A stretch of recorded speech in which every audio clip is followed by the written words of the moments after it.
ওকে। তাহলে আমরা এখন শুরু করে দেই। আমরা এর আগে প্রাথমিক আলোচনা করেছিলাম পার্টনারশিপের ওপরে। কারা পার্টনারশিপ হতে পারে, কারা পারে না, এবং পার্টনারশিপ এবং কোম্পানি অথবা পার্টনারশিপ বা কোঅনারশিপের মধ্যে পার্থক্য আমরা আলোচনা করেছিলাম। পার্টনারশিপ হতে গেলে কি কি ক্রাইটেরিয়া মেনটেন কমপ্লাই করতে হবে, আমরা এগুলো আলোচনা করেছিলাম। তো আজকে আমরা আলোচনা করব পার্টনারের ধরন। পার্টনার কয় ধরনের হতে পারে, এটা আমরা একটু আলোচনা করব। দেখেন, প্রথমে আছে অ্যাক্টিভ পার্টনার, অথবা ওয়ার্কিং পার্টনার, অথবা অস্টেন্সেবল পার্টনার। এরা কারা? এরা হচ্ছে বেসিক্যালি তারাই যারা অ্যাক্টিভলি পার্টনারশিপ ফার্মের অ্যাক্টিভিটিসে এঙ্গেজ থাকে। হুম? তাদেরকে অ্যাক্টিভ পার্টনার বা ওয়ার্কিং পার্টনার বা অস্টেন্সেবল পার্টনার বলা হবে। ঠিক আছে। দেন আরেক ধরনের পার্টনার আছে, ধরেন যে স্লিপিং পার্টনার, প্যাসিভ পার্টনার, অথবা ডরমেন্ট পার্টনার।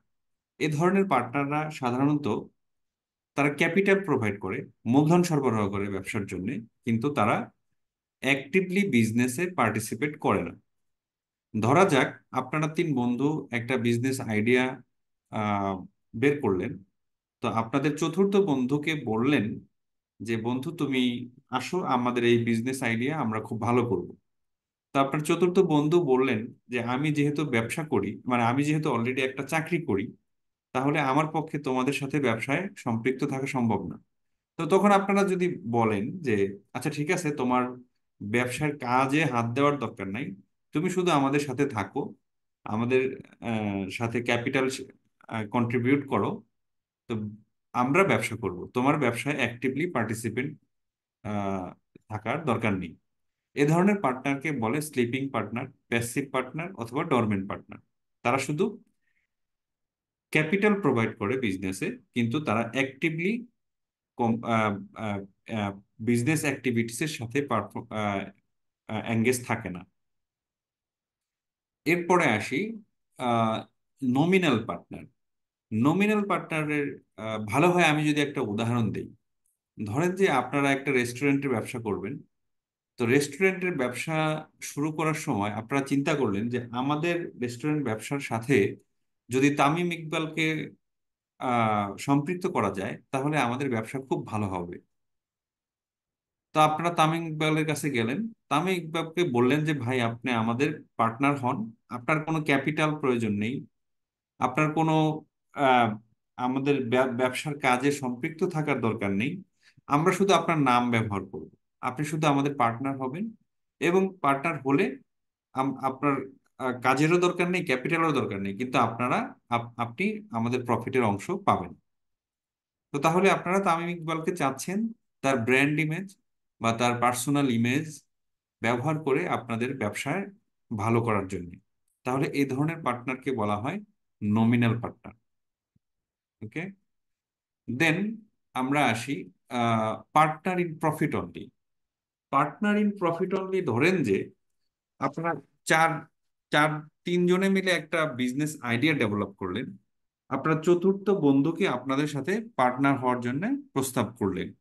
তো চতুর্থ বন্ধু আপনাদের বিজনেস আইডিয়ায় সে কনভিন্সড হলো না, সে আহ সম্মতি জানালো না। সে বলতেছে, না আপনারা তোমরা যে ব্যবসায় নামছো, এই ব্যবসাটা লাভবান হবে না, তোমরা লসের সম্মুখীন হবে।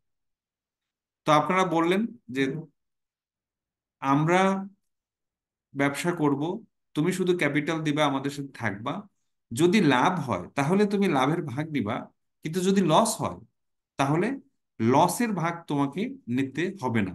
লস আমরা তিনজনে বিয়ার করব, আর যদি লাভ হয় তাহলে লাভ তুমিও পাবা, কিন্তু তুমি আমাদের সাথে ব্যবসায় থাকো। এই কন্ডিশনে আপনি যদি কোনো পার্টনারকে আপনার ব্যবসা প্রতিষ্ঠানে নেন, তাহলে এই ধরনের পার্টনারকে বলা হয়, মানে যে পার্টনার শুধুমাত্র প্রফিটের ভাগীদার হবে, কিন্তু লসের ভাগীদার হবে না, তাদেরকে বলা হচ্ছে পার্টনার ইন প্রফিট অনলি। ওকে। দেন আমরা যদি আসি সাব পার্টনার বা পার্টনার অফ পার্টনার। এখন সাব পার্টনার হতে পারে যে কোনো একটা অ্যারেঞ্জমেন্ট পার্টনারশিপ কন্ট্রাক্টের মাধ্যমে আসতে পারে, যে আপনার যে পার্টনার, তারও আরেকজন যদি পার্টনার থাকে, তাহলে প্রথম পার্টনারের সাথে তৃতীয় পার্টনারের সম্পর্ক হচ্ছে সাব পার্টনার। দেন আমরা আসি partner by holding out. Partner by holding out, this is very crucial, because এটা আসলে জেনারেল নেচারের পার্টনারশিপ না। আইন এই টার্মিনোলজিটা বা শব্দটা প্রয়োগ করেছে, বা আইনের মাধ্যমে এই বিষয়টা আসছে।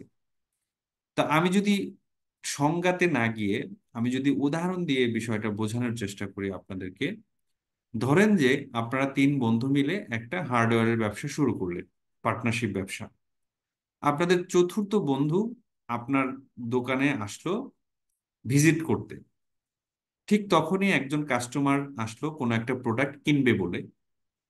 তো আপনার চতুর্থ বন্ধু, যদিও সে পার্টনার না, সে ব্যবসার কোনো অংশ না, কিন্তু কাস্টমারের সাথে এমন ভাবে ব্যবহার করলো যেন সে নিজেও একজন পার্টনার। আবার পার্টনার এবং কাস্টমারকে সে এমন ভাবে পণ্যের ব্যাখ্যা দেওয়া শুরু করলো এবং পণ্যের গুণাগুণ গাওয়া শুরু করলো যে সে নিজেই এই ব্যবসার একজন পার্টনার।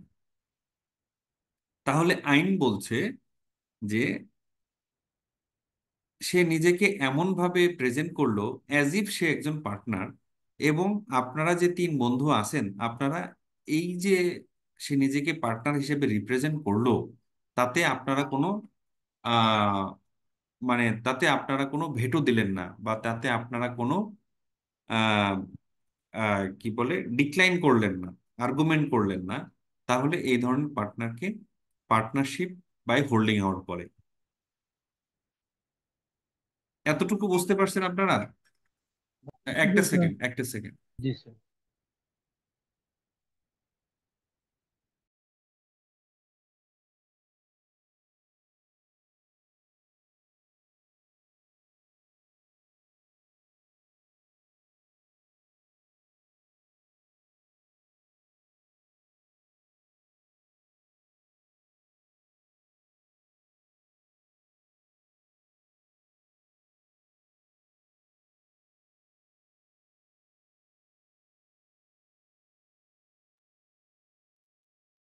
জি, আমরা ছিলাম হচ্ছে পার্টনার বাই হোল্ডিং আউট।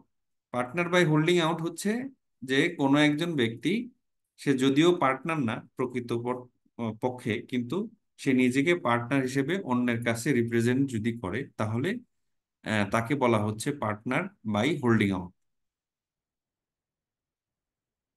এখন প্রশ্ন থাকতে পারে যে পার্টনার বাই হোল্ডিং আউট কেন প্রয়োজন, বা পার্টনার বাই হোল্ডিং আউট হলে সে কি প্রফিটের অংশ পাবে কিনা, বা পার্টনার বাই হোল্ডিং আউট হলে তার লাইবিলিটি কতটুকু, বা সে সে তো আসলে পার্টনারশিপ এগ্রিমেন্টের মধ্যে পার্টনার না, কিন্তু তাকে পার্টনার বলা হচ্ছে। এই পার্টনার বলার উদ্দেশ্যটা কি আইনের? উদ্দেশ্যটা হচ্ছে সে নিজেকে এমন ভাবে প্রেজেন্ট করলো অ্যাজ ইফ সে একজন পার্টনার। এখন তার কথায় যদি কোনো কাস্টমার প্রতারিত হয়, বা সে যদি কোনো গ্যারান্টি দেয় কোনো পণ্যের, পরবর্তীতে কাস্টমার যদি এর গ্যারান্টি ক্লেইম আসে, তাহলে ওই কাস্টমার, ওই যে নিজেকে রিপ্রেজেন্ট করলো পার্টনার হিসেবে, তার কাছে তার ক্ষতিপূরণ চাইতে পারে। ঠিক আছে? ধরেন যে আপনার যে চতুর্থ বন্ধু, যে আসলে প্রকৃত অর্থে আপনার পার্টনারই না, সে পার্টনার বাই হোল্ডিং আউট হয়ে গেল, এবং তার কথায় একজন ক্রেতা, সে আপনার দোকানের কোনো একটা পণ্য কিনলো, এবং কিনে সে প্রতারিত হলো। এখন ওই যে ক্রেতা, সে আপনার চতুর্থ বন্ধুর কাছে তার ক্ষতিপূরণ দাবি করতে পারবে। ক্ষতিপূরণ দাবি করার পরে ওই আপনার চতুর্থ বন্ধু এটা বলতে পারবে না যে ভাই আমি তো ওই ব্যবসার কোনো পার্টনার না, সো আমি এই ক্ষতিপূরণ দিতে বাধ্য না। এটা সে বলতে পারবে না, কারণ যদিও সে পার্টনার না, কিন্তু তার নিজেকে রিপ্রেজেন্ট ওইভাবে করার কারণে আইন ধরে নিছে যে সে নিজেও একজন পার্টনার হিসেবে গণ্য হবে। কিন্তু শুধুমাত্র ওই ক্ষেত্রে, যে ক্ষেত্রে সে নিজেকে পার্টনার হিসেবে রিপ্রেজেন্ট করলো এবং সেই রিপ্রেজেন্টের কারণে কেউ একজন ক্ষতিগ্রস্ত হলো, শুধুমাত্র ওই পার্টিকুলার কেসে। ক্লিয়ার? স্যার স্যার, যদি ক্ষতিপূরণ না হয় যদি লাভ হয়? লাভের অংশ সে নিতে পারবে না, শুধুমাত্র ওই পার্টিকুলার ব্যাপারে যদি কোনো ক্লেম আসে। তো অন্যান্য পার্টনাররা যেরকম লায়েবল থাকবে, ওই পার্টনারকেও একইভাবে লায়েবল করা যাবে।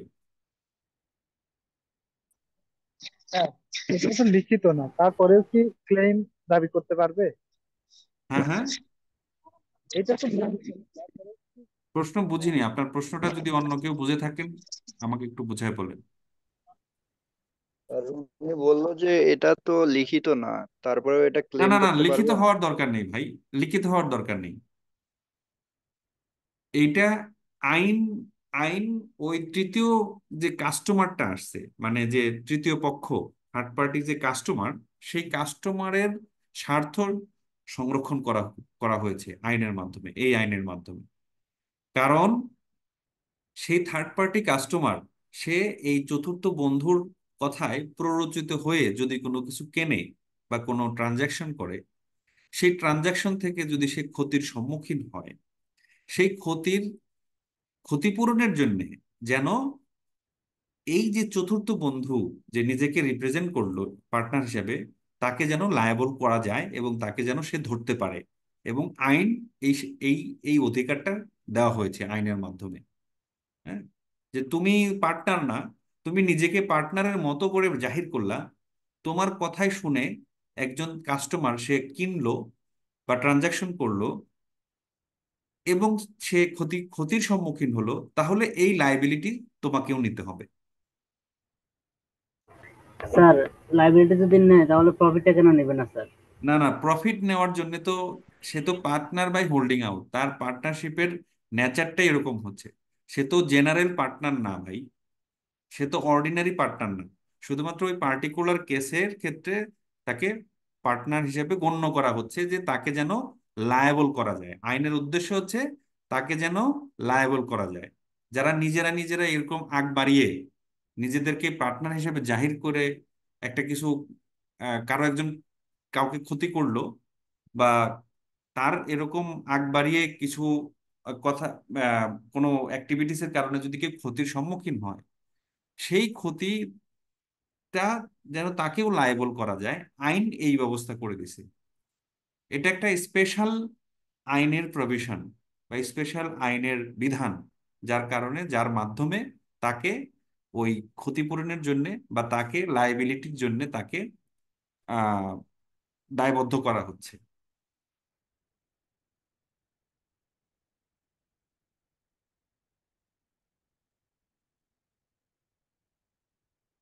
আর কোনো প্রশ্ন? না। ওকে, না স্যার। এখন আমরা বলবো। স্যার, আহ, প্রশ্ন, একটা কোশ্চেন ছিল স্যার। জি, জি, জি। স্যার, এটা কোথায় বলা আছে পার্টনারশিপ অ্যাক্টের, মানে কোন ধারাতে বলা আছে? যদি একটু রেফারেন্সটা মানে হইতো তাহলে একটু না, আরো না, বিস্তারিত এখানে করতে। এইগুলা আপনি পার্টনারশিপ অ্যাক্টে ওইভাবে স্পেসিফিক্যালি পাবেন না। এইগুলা পার্টনারশিপ আইনের বিভিন্ন মামলার থ্রোতে, কোর্টের বিভিন্ন অর্ডারের মাধ্যমে এই বিষয়গুলা স্পষ্ট।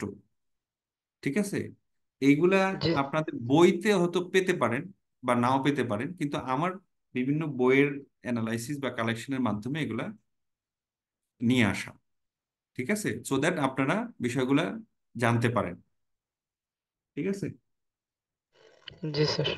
দেন হচ্ছে যে, মানে একটা আইনে তো কয় ধরনের পার্টনার, কয় ধরনের পার্টনারশিপ, এটা বলা থাকবে না, তাই না? পার্টনারশিপ আইনের যে বিষয়গুলো, এগুলো আমরা একটু পরে আলোচনা করব। আমরা কিন্তু এখনো, মানে আমরা যদিও সেকশন 1 এবং সেকশন 2 এবং সেকশন 5 বা 3 এগুলো কভার করেছি, কিন্তু এই জিনিসগুলো আইনে থাকবে না, যে পার্টনার কত ধরনের, পার্টনারশিপ কত ধরনের। এইগুলো আসলে, এগুলো কিন্তু ধারাবাহিকভাবে একটা আইন, যেটা 1800 বা 1900 সালে এনাক্টমেন্ট করা হয়েছে, তো সেই আইনের অনেকগুলো অ্যানালাইসিস বিশ্লেষণ হয়েছে, অনেকগুলো সেই আইনের আন্ডারে অনেক জাজমেন্ট এসেছে। এই ধারাবাহিকতায় এই জিনিসগুলা ক্লাসিফিকেশন আসছে বিভিন্ন বইয়ে, বিভিন্ন রাইটাররা এগুলা নিয়ে আসছে। ঠিক আছে। এগুলার অ্যানালাইসিস শুরু। এগুলা কিন্তু কোনো স্পেসিফিক সেকশনে আপনারা পাবেন না, ঠিক আছে? তবে হ্যাঁ, এগুলার ইন্ডিকেশন পেতে পারেন, কিন্তু হয়তো এইভাবে করে নাও পেতে পারেন। দেন আসি আমরা partner by estoppel. Partner by এস্টপেলটা পার্টনার বাই হোল্ডিং আউটের ঠিক মানে উল্টা যদি আমি চিন্তা করি, যে ধরেন যে আপনার আপনারা তিন বন্ধু মিলে যে ব্যবসা শুরু করলেন, সেই ব্যবসা প্রতিষ্ঠানে আপনার চতুর্থ বন্ধু ভিজিট করতে আসলো বা ঘুরতে আসলো। ওই মুহূর্তে কোনো একজন কাস্টমার আপনার আহ, আপনার প্রতিষ্ঠানে আসলো। আপনারা তিন বন্ধু মিলে আপনার ওই চতুর্থ বন্ধুকে এমন ভাবে পরিচয় করিয়ে দিলেন বা এমন ভাবে ইন্ট্রোডিউস করে দিলেন যেন আপনার চতুর্থ বন্ধুও একজন পার্টনার। আপনারা যখন তাকে পার্টনার হিসেবে ইন্ট্রোডিউস করিয়ে দিলেন, তখন আপনার বাকি তিন বন্ধুরা এতে কোনো অবজেকশন দেয়নি। সরি, আপনার চতুর্থ বন্ধু যখন এর বিরুদ্ধে কোনো অবজেকশন দেয়নি। ধরেন যে আপনি আহ, গেলেন এক দোকানে, আপনার বাকি তিন বন্ধুরা মিলে ব্যবসা করে, পার্টনারশিপ ব্যবসা। আপনি যাওয়ার পরে এক কাস্টমারের সামনে পরিচয় করে দিচ্ছে যে আপনিও তাদের একজন পার্টনার। আপনি তাতে দ্বিমত করলেন না বা বললেন না যে না ভাই, আমি আসলে কোনো পার্টনার না। এই ক্ষেত্রে আপনাকেও বলা হচ্ছে আপনি নিজেও একজন পার্টনার হয়ে যাবেন। আপনার ক্যাটাগরি হচ্ছে পার্টনার বাই স্টপেল। হ্যাঁ, সেই ক্ষেত্রে ওই কাস্টমার যদি, হ্যাঁ, ওই ওই পার্টিকুলার সময়ের কোনো ট্রানজাকশনে ওই কাস্টমার যদি কোনো লায়াবিলিটি ক্লেম করে, সেক্ষেত্রে আপনাকেও লায়াবল করতে পারবে। ঠিক আছে? এটা বলা হচ্ছে পার্টনার বাই স্টপেল। আর একটা প্রকার হচ্ছে যে সিক্রেট পার্টনার। পার্টনার যারা তাদের নাম পার্টনারশিপ হিসেবে আহ, মানে আহ, এটা ডিক্লেয়ার করতে চায় না বা প্রকাশ করতে চায় না, সিক্রেট রাখতে চায়, তাদেরকে বলা হচ্ছে মানে সিক্রেট পার্টনার। তো এই পার্টনার গুলা, যে এই যে নমিনাল পার্টনার, এস্টোপেল পার্টনার, হয়তো এগুলো আপনারা সেকশনে পাবেন না, কিন্তু এগুলো আপনাদের জানা থাকা দরকার। হ্যাঁ? যেহেতু আপনারা পার্টনারশিপ লটা পড়ছেন, এই প্রকারগুলো আপনার জানা থাকা উচিত। কারো কোনো প্রশ্ন থাকলে করতে পারেন। স্যার সাব পার্টনারটা আরেকটু বলবেন? হ্যাঁ হ্যাঁ, কি partner? Partner. Sub partner. Sub partner হচ্ছে পার্টনারের যে আরেকজন, মানে আপনি যে পার্টনার কোনো ফার্মের, আপনার যদি অন্য আরেকজন পার্টনার থাকে, তাহলে তাকে সাব পার্টনার বলা হচ্ছে। বুঝিনি কথাটা কেমন। ঠিক আছে? জি স্যার। বুঝতে পারিনি। একবার একটু বলবেন? ওকে, আমরা নেক্সট স্লাইডে যাই। ও আচ্ছা, আমি প্রেজেন্টেশন। স্যার এটা সাব পার্টনারটা বুঝতে পারিনি। সাব পার্টনার বুঝতে পারেননি? ধরেন আপনারা তিনজন মিলে একটা পার্টনারশিপ ব্যবসা দিলেন। আপনার আরেকজন আবার পার্টনার আছে, যে আবার এই প্রতিষ্ঠানের সরাসরি পার্টনার না, তাকে বলা হচ্ছে সাব পার্টনার।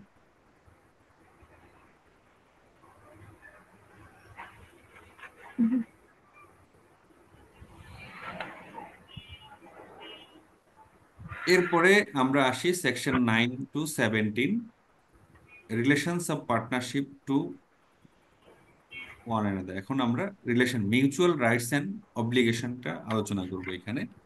যে পার্টনারদের মধ্যে, একটা ফার্মের যতগুলো পার্টনার থাকে, তাদের মিউচুয়াল রাইটস, অধিকার এবং দায়বদ্ধতা কি, আমরা এটা আলোচনা করব। প্রথম যে অধিকারটা পার্টনারকে দেওয়া হয়েছে, ডিফল্ট একটা ফান্ডামেন্টাল অধিকার, সেটা হচ্ছে right to take part in conducting business. আপনার যদি 10জন পার্টনার থাকে, 10জন পার্টনারেরই তাদের অধিকার আছে আপনার বিজনেস কন্ডাক্ট করতে পার্টিসিপেট করার। ঠিক আছে? আপনারা কেউ তাকে বলতে পারবেন না যে তুমি ব্যবসা দেখতে আইসো না, তুমি ব্যবসার কোনো কাজ করো না। ঠিক আছে? এটা আপনারা বলতে পারবেন না, কারণ তার একটা ফান্ডামেন্টাল রাইটস হচ্ছে টু কন্ডাক্ট বিজনেস। ঠিক আছে? তাকে কাউকে যদি আপনি পার্টনার হিসেবে নেন, তাহলে তাকেই অবশ্যই বিজনেসে বিজনেস কন্ডাক্টিং এ তাকে সুযোগ দিতে হবে, বা সে চাইলে বিজনেস কন্ডাক্টে পার্টিসিপেট করতে পারে। এটা হচ্ছে একটা ফান্ডামেন্টাল অধিকার একজন পার্টনারের। আচ্ছা, আমাকে একটা মিনিট একটু এক্সকিউজ করেন, আমি একটু আসছি।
ওকে, সো আমাদের প্রথম অধিকার গেল, রাইট গেল, সেটা হচ্ছে প্রত্যেক পার্টনারের অধিকার আছে কন্ডাক্টিং টু কন্ডাক্ট বিজনেস।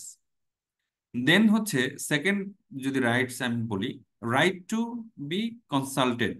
হ্যাঁ, টু বি কনসাল্টেড মানে হচ্ছে যে তার মতামত গ্রহণ করা, বা তার মতামত আমলে নিতে হবে অন্যকে। হুম, যেমন কেউ যদি মানে আমি যে ফার্মের পার্টনার, সেই ফার্মের বিজনেস বা অন্যান্য বিষয়ে আমার মতামত দেওয়ার অধিকার আমার আছে। ঠিক আছে? তো এখন প্রশ্ন থাকতে পারে যে সেই মতামত কি আমার প্রত্যেকটা ট্রানজাকশনের ক্ষেত্রেই কি আমাকে মতামত আমার আমার মতামত নেওয়া বাধ্যতামূলক? Answer is no. কারণ এটা তো কোনো আহ সম্ভব না যে কেউ যদি আহ, কোনো একটা বিজনেস করে, তাহলে প্রত্যেকটা ট্রানজাকশনেই প্রত্যেকজন পার্টনারের সম্মতি নেওয়া তো সম্ভব না। তো সেই ক্ষেত্রে কোনটা কোন ক্ষেত্রে প্রযোজ্য হবে? যে ক্ষেত্রে মেজর কোনো বিজনেস চেঞ্জ হয় বা মেজর কোনো রুল চেঞ্জ হয় বিজনেসের, তো সেই ক্ষেত্রে প্রত্যেক পার্টনারের মতামতের ভিত্তিতে নিতে হবে। ক্লিয়ার? জি স্যার। আচ্ছা, কেউ একজন হ্যান্ড রেজ করেছিলেন।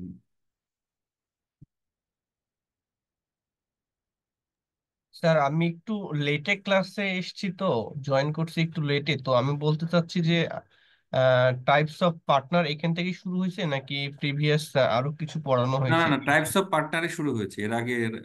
আমরা এখান থেকে শুরু করেছিলাম আজকের আলোচনা। ও, ঠিক আছে স্যার, এটা জানার জন্য আপনার অনুপস্থিতিতে এটা একটু জানতে চাচ্ছিলাম sir. Thank you sir. Okay, thank you. হ্যাঁ, সো এখন নেক্সট ক্যাটাগরি যদি আমরা আসি, মানে নেক্সট রাইটটা, right to access to books of accounts exercise bona fide good faith. তো প্রথমে আহ, যেটা আমরা এখানে বলা হচ্ছে যে প্রত্যেক পার্টনারের অধিকার আছে books of accounts A access নেওয়া। মানে বুকস অফ অ্যাকাউন্টস, কত লাভ হলো, কত ক্ষতি হলো, ব্যাংকে ব্যালেন্স কত আছে, পাওনাদার কত আছে, দেনাদার কত আছে, সম্পত্তি কত আছে, এই যে মানে বুকস অফ অ্যাকাউন্টস এর যে অ্যাক্সেস, জানা, হ্যাঁ, এটার অধিকার প্রত্যেক পার্টনারেরই আছে। ওকে, এই অধিকার সবাইকে এক্সারসাইজ করতে দিতে হবে। এখন আপনার একজন পার্টনার, সে জানতে চাইলো যে এই এই এই মাসে কত বিক্রি হলো, আপনি বললেন না এটা তোমাকে বলবো না, এটা হবে না। হ্যাঁ? তার জানার অধিকার আছে। তো এখন তাই বলে কি প্রত্যেক পার্টনার প্রত্যেকটা মিনিটে মিনিটে কি অ্যাকাউন্টস এর খোঁজ নিবে, প্রভিডেন্ট লস অ্যাকাউন্টস এর খোঁজ নিবে? সেটাও না, সেটাও আইন বলেনি। এখানে বলা হচ্ছে বোনাফাইড বা গুড ফেথ, মানে পার্টনাররা এই বুকস অফ অ্যাকাউন্টস দেখতে চাইবে, খোঁজ নিবে, এটা হরহামেশাই না, এটা মানে এক্সারসাইজ করবে, এই রাইটসটা এক্সারসাইজ করবে বোনাফাইড বা সরল বিশ্বাসে, ভালো উদ্দেশ্যে তারা এটা এক্সারসাইজ করবে। দেন হচ্ছে রাইট টু রেমুনারেশন। এটা একটা নেগেটিভ রাইট। নেগেটিভ রাইট আমি কেন বলতেছি, যে পার্টনাররা ব্যবসা হবে এবং ব্যবসা থেকে তারা প্রফিট শেয়ার নিবে, কিন্তু পার্টনাররা কিন্তু কখনোই রেমুনারেশন বা স্যালারি নিতে পারবে না। এটা একটা নেগেটিভ রাইট। কোনো পার্টনার যদি বলে যে আমি ব্যবসায় এত খাটি, তো আমি একটা রেমুনারেশন নিব, বা আমাকে একটা স্যালারি দেওয়া হোক, এটা কিন্তু সম্ভব না। As a partner, no partner can get any remuneration or salary from the partnership business or from the firm. Okay, then হচ্ছে রাইট টু প্রফিট। প্রত্যেক পার্টনারেরই অধিকার আছে, প্রত্যেক পার্টনার। আচ্ছা, আপনারা একটু দেখেন তো আনমিউট কে কে আছে। আচ্ছা, আমি মিউট করে দিচ্ছি সবাই।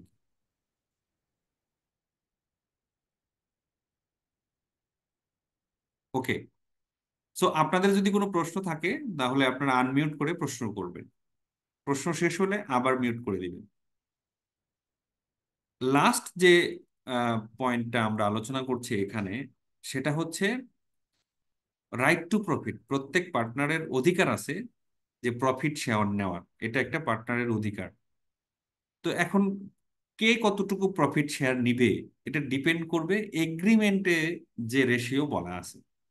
এগ্রিমেন্টে যদি 50-50 থাকে দুইজন পার্টনার, তাহলে 50-50। এখন যদি প্রশ্ন হচ্ছে, যদি এগ্রিমেন্টে প্রফিট শেয়ার কথাটা উল্লেখ না থাকে, কন্ট্রাক্টে যদি প্রফিট শেয়ার উল্লেখ না থাকে, তাহলে কি হবে? এখানে আইন বলে দিছে, যদি প্রফিট শেয়ার না থাকে তাহলে সমান সমান হবে। ধরেন যে আপনারা দুইজন বন্ধু ব্যবসা শুরু করলেন, একজনে 1 লাখ টাকা দিলেন আর একজনে 9 লাখ টাকা দিলেন, 10 লাখ টাকা দিয়ে ব্যবসা শুরু করলেন। তো এখন প্রফিটের ভাগাভাগি কত হবে, এটা আপনারা ঠিক করলেন না। এখন প্রশ্ন হচ্ছে যে যখন প্রফিট ভাগাভাগি করবেন আপনারা, তাহলে কে কত পাবেন? যেহেতু এখানে প্রফিট শেয়ার উল্লেখ করা নেই, এটা মনে হতে পারে যে যে বন্ধু 9 লক্ষ টাকা দিলেন আপনারা, সে 10 ভাগের 9 ভাগ প্রফিট নেবেন, এবং যে 1 লক্ষ দিলেন সে 10 ভাগের 1 ভাগ প্রফিট নেবেন। বিষয়টা কিন্তু মোটেও এরকম না। আইন এখানে বলে দিছে যে যদি প্রফিট শেয়ার রেশিও কন্ট্রাক্টে বা এগ্রিমেন্টে উল্লেখ না থাকে, তাহলে পার্টনারদের মধ্যে প্রফিট শেয়ার হবে ইকুয়ালি। ক্লিয়ার? জি স্যার। আচ্ছা, এই স্লাইডে যদি আপনাদের আর কারো কোনো প্রশ্ন আছে। স্যার এক্সারসাইজ বোনাফাইডটা কি? বোনাফাইড মানে হচ্ছে যে সরল বিশ্বাস এবং সলিড কোনো কারণে, মানে গুড ফেথ মানে ভালো উদ্দেশ্যে। আর বোনাফাইড মানে, মানে কি বলবো এটাকে, যে কি বলে যে এটাকে ফিকটিশিয়াস না, সলিড বা খাঁটি জিনিস। ঠিক আছে? মানে আপনি যে রাইটস বুকস অফ অ্যাকাউন্টসে অ্যাক্সেস নেবেন, সেই অ্যাক্সেসটা হইতে হবে সরল বিশ্বাসে এবং আহ সৎ উদ্দেশ্যে। যথাযথভাবে। ঠিক আছে? সৎ উদ্দেশ্যে। বোনাফাইড এটা ইংলিশ না, এটা ল্যাটিন ওয়ার্ড। এটার মানে হচ্ছে যে খাঁটি, নিরঙ্কুশ, ভেজালহীন এবং আহ, মানে কি বলবো এরকমই আর কি, not false but not fictitious. আর কারো কোনো প্রশ্ন? স্যার আমার হচ্ছে right to be consultant miss হয়ে গেছে, এটা একটু আবার বলবেন? রাইট টু বি কনসালটেন্ট মানে হচ্ছে, ধরেন যে আপনি একটা ফার্মের পার্টনার, তো ফার্মের কোনো নতুন এলাকাতে ব্যবসা শুরু করতে চাচ্ছে, তো আইন বলতেছে এখানে আপনারও মতামত নিতে হবে। রাইট টু বি কনসালটেড মানে হচ্ছে আপনি কনসালটেড হবেন, মানে নতুন কোনো ব্যবসা বা বিজনেসের কোনো চেঞ্জের ক্ষেত্রে আপনি, আপনার অধিকার আছে, আপনার সম্মতি প্রয়োগ করার অধিকার আছে। ঠিক আছে? বা আপনার মতামত প্রয়োগ করার অধিকার আছে। Okay sir. আর কারো কোনো প্রশ্ন?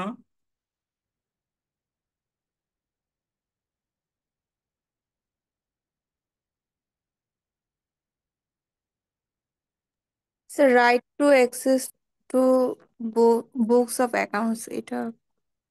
মানে আপনার কত লাভ হলো, কত ক্ষতি হলো, এগুলো সব আপনি জানতে চাইতে পারবেন। বোঝা গেল? জি স্যার। স্যার, ওকে। জি। স্যার ওই যে রেমুনেশন যে জিনিসটা স্যার, সবাই যদি সম্মতিক্রমে একজনকে রেমুনেশন দিতে চায়, যে সে অনেক কাজ করতেছে, দেন তাকে যদি কিছু রেমুনেশন দিতে চায়, সেক্ষেত্রে কি দেওয়া যাবে বা সামথিং এরকম কিছু? এগ্রিমেন্টে যদি পার্টনারশিপ যে বিজনেসটা বা পার্টনারশিপ যে ফার্মটা, এটা পুরোটাই চলে হচ্ছে যে কন্ট্রাক্টে। জি স্যার, কন্ট্রাক্ট জি স্যার। মডিফাই করা যেতে পারে, তো সেই ক্ষেত্রে স্পেশাল কোনো একটা প্রভিশন রাখা যেতে পারে, কিন্তু বাই ডিফল্ট কেউ রেমুনারেশন চাইতে পারবে না। ঠিক আছে? জি কাউকে স্যার। আপনি অ্যাডিশনাল কোনো বেনিফিট দিতে পারেন, সেটা নিষেধ নাই, কিন্তু বাই ডিফল্ট একজন পার্টনার সে স্যালারি বা রেমুনারেশন ক্লেম করতে পারে না। আপনি তাকে নিজে প্রফিট, থেকে দাবি করতে পারবে না। হ্যাঁ হ্যাঁ, দাবি করতে পারবেন। Thank you sir. কারণ হচ্ছে যে পার্টনার সে ব্যবসায় কাজ করবে, এটাই তার কাজ। পার্টনার মানেই হচ্ছে যে সে ব্যবসায় কন্ট্রিবিউট করবে, তো এই কারণে সে প্রফিট নিবে, বিজনেস হবে, বিজনেসের প্রফিট নিবে। কিন্তু রেমুনারেশন যে সে ব্যবসা করলে যে ব্যবসার স্যালারি দেবে, মালিক কি কখনো স্যালারি নিতে পারে কিনা? সে তো ব্যবসার মালিক, তাই না? মালিক না তো স্যার, ব্যবসা হবে, না স্যার। প্রফিট নিবে। না স্যার, নিতে পারে না। দেন যদি আমরা নেক্সট স্লাইডে যাই। আচ্ছা, আমার এখানে আজান হচ্ছে, আজানের মানে শব্দটা খুবই প্রকট। আমি আজান শেষ হওয়ার ইমিডিয়েট পরে আবার শুরু করবো। স্যার।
আচ্ছা, এরপরে আমরা আসি।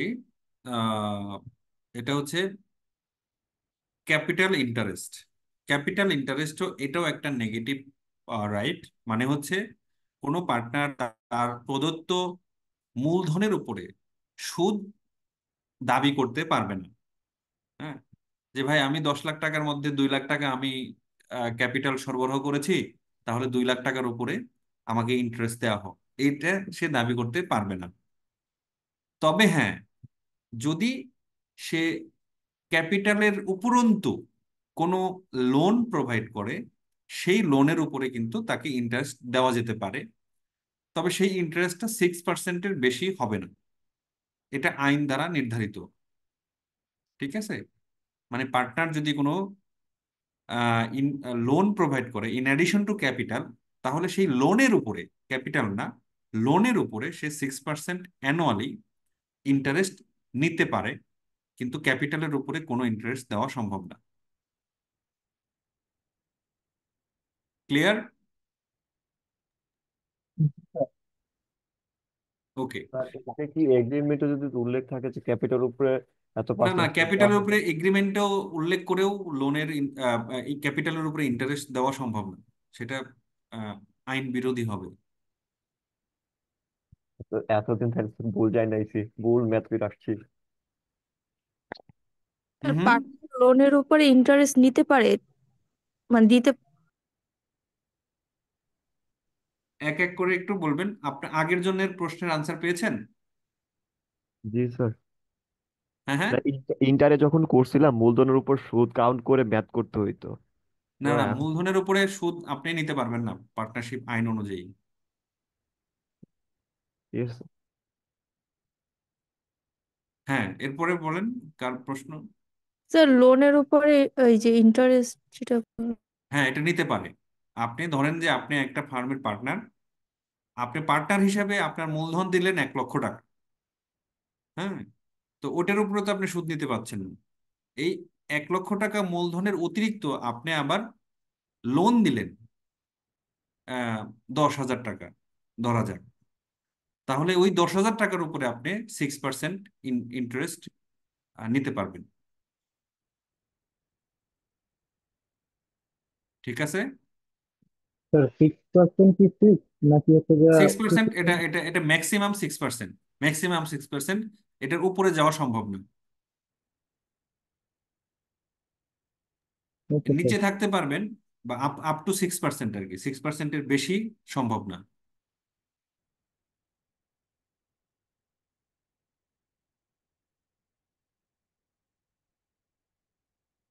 ওকে।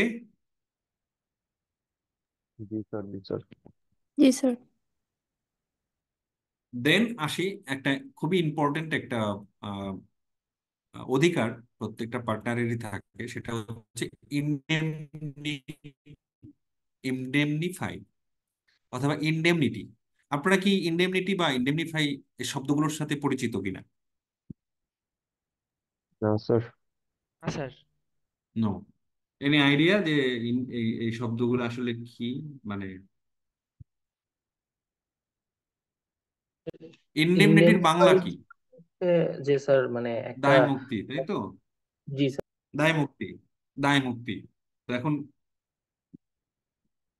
এইখানে বলা হচ্ছে প্রত্যেক পার্টনার তার একটা অধিকার আছে, সেই অধিকারটা কি? দায় মুক্তির অধিকার।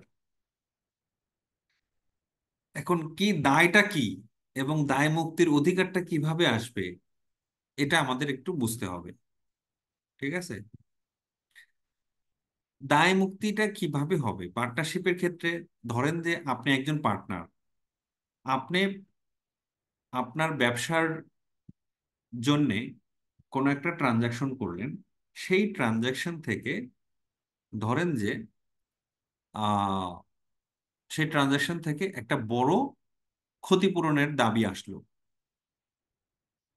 তাহলে এই ক্ষতিপূরণ আপনি আপনার ফার্মের হয়ে এই ট্রানজাকশন করেছেন বিধায় কি সমস্ত লাইবিলিটি আপনার ঘাড়ে আসবে, না অন্যান্য পার্টনারদের ঘাড়েও বর্তাবে? স্যার সবাই সবার ঘাড়ে বর্তাবে। সবার ঘাড়েই যাবে। হ্যাঁ, ধরেন যে আপনি একটা ট্রানজাকশন করলেন, সেইখান থেকে 10 লক্ষ টাকা ক্ষতিপূরণের দাবি আসলো। এখন অন্যান্য পার্টনাররা কি বলতে পারবে যে ভাই আমি আমি তো এই ট্রানজাকশনটা করিনি, তুমি করতে গেছো, তুমি এর ক্ষতিপূরণ নিবা, দিতে বাধ্য থাকবে, আমরা থাকবো না? এটা হবে না। এই যে যে পার্টনার, যার ট্রানজাকশনের কারণে এত বড় ক্ষতিপূরণের দাবি আসলো, কিন্তু সে নিজে একা দায়বদ্ধ হলো না, সে দায়টা স্প্রেড করে দিতে পারলো অন্যান্য পার্টনারদের মধ্যে, এটাকেই বলা হচ্ছে ইনডেমনিটির অধিকার। রাইট টু বি ইনডেমনিফাইড, সে নিজেকে ইনডেমনিফাই করার অধিকার রাখে। সে মানে যে সে ট্রানজাকশন যেটা করলো, সেখান থেকে যদি কোনো ক্ষতি ক্ষতি আসে, ক্ষতির সম্মুখীন হয়, সে নিজে একা ওই ক্ষতির ভাগ নিবে না, সবাইকে সেই ভাগ নিতে হবে। সে এই এই ক্ষতিটা একা অ্যাবজর্ব না করার যে অধিকার, বা অন্যের ঘাড়ে, মানে অন্যের মধ্যে এই ক্ষতিটা স্প্রেড করে দেওয়ার যে অধিকার, বা এই দায়টা নিজের ঘাড়ে সম্পূর্ণ না নেওয়ার যে অধিকার, এটাকেই বলা হচ্ছে ইনডেমনিফাই, মানে রাইট টু বি ইনডেমনিফাইড। ক্লিয়ার? হ্যাঁ স্যার। ওকে। দেন হচ্ছে অ্যাডমিট নিউ, মানে নতুন পার্টনার নেওয়ার ক্ষেত্রে পুরাতন পার্টনারদের একটা অধিকার থাকে। সেই অধিকারটা কি? এটা হচ্ছে ভেটো পাওয়ার। মানে যখন কোনো পার্টনারশিপ ফার্মের নতুন পার্টনার নেওয়া হয়, সেই নতুন পার্টনার নেওয়ার ক্ষেত্রে প্রত্যেকটা পার্টনারের সম্মতি বাধ্যতামূলক। একজন পার্টনারও যদি অসম্মতি জ্ঞাপন করে নতুন পার্টনার নেওয়ার ক্ষেত্রে, তাহলে কিন্তু নতুন পার্টনার নেওয়া সম্ভব না। এই যে অসম্মতি দেওয়ার যে অধিকার, বা নতুন পার্টনার নেওয়া থেকে বারিত করার যে অধিকার, এটাকেই বলা হচ্ছে এটা একটা অধিকার, মানে ভেটো পাওয়ার আছে একটা তার। ওকে। দেন হচ্ছে নোটিশ। নোটিশটা কি, মানে পার্টনারের, যে কোনো পার্টনারের নোটিশ দেওয়ার অধিকার আছে। নোটিশ দিয়ে সে রিটায়ারমেন্টে চলে যেতে পারে। এই যে রিটায়ারমেন্টে যাওয়ার জন্য যে নোটিশ দেওয়ার অধিকার, এটাও পার্টনারকে, এই অধিকারটা পার্টনারকে, প্রত্যেক পার্টনারকে দেওয়া আছে, যে পার্টনাররা চাইলে সে নোটিশ দিয়ে ফার্ম থেকে রিটায়ারমেন্টে চলে যেতে পারে।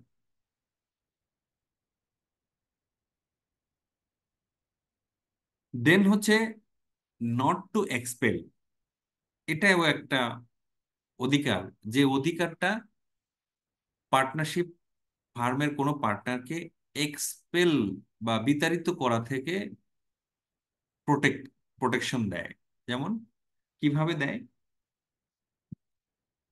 আপনাদের মধ্যে, আপনারা যদি 4 জনে পার্টনার হন, তাহলে কোনো পার্টনারকে যদি আপনি বের করে দিতে চান বা এক্সপেল করতে চান, তাহলে এই আইনে বর্ণিত নির্দিষ্ট নিয়মের মাধ্যমে আপনাকে বের করতে হবে। এটা আমরা বিস্তারিত আলোচনা করব, যে নতুন পার্টনার নেওয়ার ক্ষেত্রে কি কি আইন মানতে হয়, এবং বিদ্যমান কোনো পার্টনারকে বিতাড়িত করার ক্ষেত্রে কি কি আইন পরিপালন করতে হয়। এই যে নতুন, মানে বিদ্যমান পার্টনারকে বিতাড়িত, বিদ্যমান পার্টনারের একটা অধিকার হচ্ছে সে বিতাড়িত না হওয়ার অধিকার, মানে তার অধিকার আছে সে পার্টনারশিপ থেকে ক্যান্সেল হবে না বা এক্সপেলড হবে না, যদি না সে সম্পূর্ণ যে কন্ডিশনগুলো আছে সেগুলো ফুলফিল না হয়, তাহলে এটাও একটা অধিকার হিসেবে বিবেচনা করা হচ্ছে। Right not to be expel, expel না হওয়ার অধিকার, যদি না সেখানে কোনো মেজর, মানে সেখানে মেজরিটি যে পার্টনার আছে তার সম্মতি না থাকে। মানে কোনো পার্টনারকে যদি আপনি এক্সপেল করতে চান, বিদ্যমান পার্টনারের মেজরিটি পার্টনারের সম্মতি লাগবে, তাকে গুড ফেইদে বিতাড়িত করতে হবে যদি করতে হয়, এবং বেনিফিট অফ ফার্মে, পার্সোনাল বেনিফিটে না, যে কারোর সাথে পার্সোনাল ক্ল্যাশ আছে, সেই কারণেই কোনো পার্টনারকে আপনি এক্সপেল করতে পারবেন না। ক্লিয়ার? এই এই এই স্লাইডে যদি কারো প্রশ্ন থাকে করতে পারেন।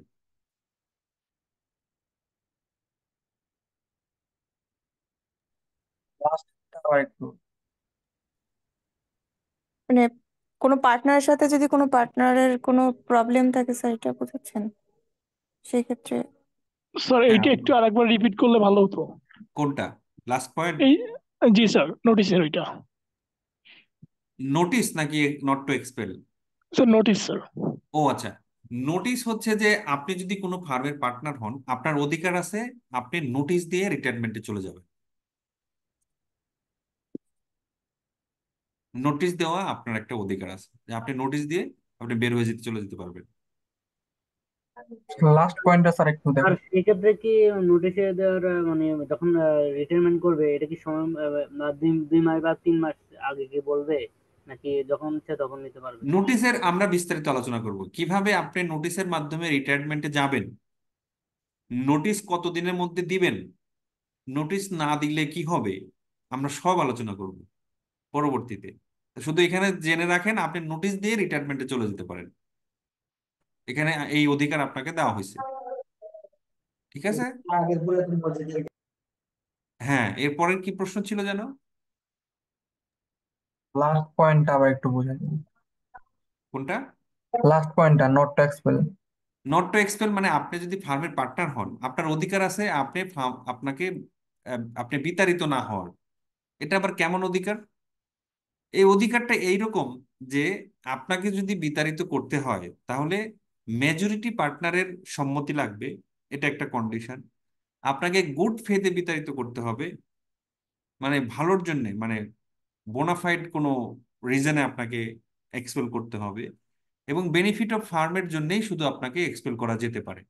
অন্য কোনো কারণে আপনার সাথে বনিবনা হচ্ছে না, পার্সোনাল ক্ল্যাশ, কারো ব্যক্তিগত স্বার্থ, এই কারণে আপনাকে এক্সপেল করা যাবে না।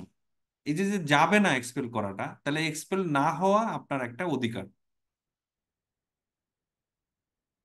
সুনির্দিষ্ট কিছু কারণ ছাড়া আপনাকে এক্সপেল করা যাবে না, এবং সুনির্দিষ্ট প্রসেস ছাড়া। এগুলো আমরা পরবর্তী স্লাইডে আলোচনা করব যে একজন পার্টনারকে এক্সপেল করতে গেলে কি কি কন্ডিশন ফুলফিল করে এক্সপেল করতে হয়। স্যার বুঝতে পারছি স্যার। ওকে, আমরা নেক্সট স্লাইডে চলে যাই। এখন আসি ডিউটিস কি। এর আগে তো রাইটস গুলা পড়লাম, অধিকার গুলা পড়লাম, এখন আমরা আসি ডিউটি। 1 নম্বর ডিউটি হচ্ছে to carry on business to greatest advantages. আপনার বিজনেসকে ক্যারি অন করতে হবে সর্বোচ্চ অ্যাডভান্টেজ কথা চিন্তা করে। হ্যাঁ, আপনি আপনি যখন পার্টনার হিসেবে আপনি বিজনেস কন্ডাক্ট করবেন, এটা ভাবলে চলবে না যে আচ্ছা আমি তো একজন পার্টনার, যদি লস হয় তাহলে তো আমাদের সবার হবে, তা আমি এত লাভের চিন্তা বা আমি এত স্বার্থের, ফার্মের স্বার্থের কথা এত চিন্তা কেন করব। এটা এটা করা যাবে না, এই চিন্তা করা যাবে না। আপনার ডিউটি অ্যাজ এ পার্টনার, আপনার ডিউটি হচ্ছে যে আপনি সর্বোচ্চ সুবিধাজনক ভাবে আপনি বিজনেস কন্ডাক্ট করবেন। এটা হচ্ছে আপনার একটা দায়িত্ব। আপনার দ্বিতীয় দায়িত্ব হচ্ছে আপনাকে অবশ্যই জাস্ট অ্যান্ড ফেথফুল থাকতে হবে। আপনাকে বিচক্ষণ থাকতে হবে এবং ফেইথফুল থাকতে হবে। ফেইথফুল মানে হচ্ছে যে আপনি বিশ্বস্তর মতো বিশ্বস্ততার সাথে আপনাকে কাজ করতে হবে। 3 নাম্বার দায়িত্ব হচ্ছে আপনি যদি কোনো ফ্রড করেন, আপনি যদি কোনো ফ্রড করেন ব্যবসার কাজে, তাহলে সেই ফ্রডের থেকে যদি কোনো লস আসে, সেটা সেই লসটা আপনাকে বহন করতে হবে। এটাও আপনার একটা ডিউটি। এর আগে আমরা পড়েছিলাম যে ফার্মের পার্টনারদের একটা অধিকার আছে, সেটা হচ্ছে ইনডেমনিটি অধিকার। ইনডেমনিটি অধিকার কি? আপনি যদি কোনো ট্রানজাকশন করেন, সেখান থেকে কোনো লস আসলে সেটা আপনি একা ভোগ করবেন না, সবাই ভোগ করবে, এটা হচ্ছে আপনার অধিকার। এইখানে একটু উল্টা ভাবে বলা হচ্ছে যে আপনি ট্রানজাকশন করতে গিয়ে যদি কোনো ফ্রড করেন, তাহলেও কি অন্যান্য পার্টনারদেরকে লায়াবল করা উচিত? আপনি যদি মানে বোনাফাইড কোন ট্রানজাকশন করেন, আপনি গুড ফেথ সরল বিশ্বাসে যদি একটা ট্রানজাকশন করেন, সেই ট্রানজাকশন থেকে যদি কোনো ক্ষতি আসে, সেই ক্ষতিটা অবশ্যই অন্যান্য পার্টনারও বহন করা উচিত। কিন্তু আপনি যদি কোনো ফ্রডের মাধ্যমে ট্রানজাকশন করতে গিয়ে কোনো ক্ষতির সম্মুখীন হন, সেই ক্ষতিটা এখানে বলা হচ্ছে আপনাকেই নিতে হবে। এটা আপনার একটা ডিউটি। স্যার সেখান থেকে যদি কোনো প্রফিট আসে তাহলে কি সবাই আবার প্রফিটটা ফ্রডের অ্যালোকেট থেকে করবে? প্রফিট, ফ্রডটা কখন, মানে ফ্রডটা তো হচ্ছে যে ফ্রডের পার্সোনালি মাধ্যমে, হয়। ফ্রড যখন করব তখন তো পার্সোনালি করার এখানে ইন্টেনশন। এই যে এখানে দেখেন, losses cost by his fraud, মানে loss cost by fraud, fraud থেকে যদি কোনো লস আসে, সেইটা সেই ক্ষেত্রে আপনাকেই বহন করতে হবে সেটা।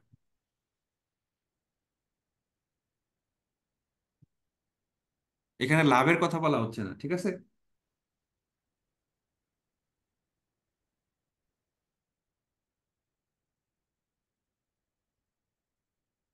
4 নাম্বার হচ্ছে duty to attend diligently cordially to this duties in the contract of business. আপনাকে ফ্রডের আন্তরিকতার সাথে, ব্যাপারটা কি স্যার একটু আরেকবার বলবেন? জি জি, স্যার ফ্রডের ব্যাপারটা বুঝতে পারি নাই, মানে ফ্রড নিয়ে কি বলছে এখানে 3 নাম্বার পয়েন্টে? আপনারা কি কেউ আছেন, কেউ কি বুঝতে পেরেছেন আপনারা? জি স্যার। জি, আপনি একটু বলেন তো। মানে এই জায়গায় ফ্রডটা বলতে বোঝাইছে যে উনি যদি ব্যক্তিগতভাবে কোনো একটা স্টেপ নেয়, ওইটা যদি ফ্রডের কাতারে পড়ে যায়, তখন হচ্ছে যে ফার্মের আদার্স পার্টনাররা ওই দায় বহনটা করবে না যদি লস হয় এই ফ্রড করার মাধ্যমে। রাইট। ব্যক্তিগতভাবে আমি একটু কারেকশন দিই এখানে। ধরেন যে আপনি যদি ফার্মের পার্টনার হন, আপনি তো ফার্মের হয়ে ব্যবসা করবেন, তাই না? ট্রানজাকশনে এঙ্গেজ থাকবেন। তো আপনি যদি কোনো ট্রানজাকশনে এঙ্গেজ থেকে কোনো ফ্রডের আশ্রয় নেন, কোনো প্রতারণার শিকার আশ্রয় নেন, তাহলে সেই প্রতারণার কারণে যদি কোনো ক্ষতির সম্মুখীন হয় ফার্ম, সেই ক্ষতিটা ফার্ম বহন করবে না, সেটা আপনাকে বহন করতে হবে।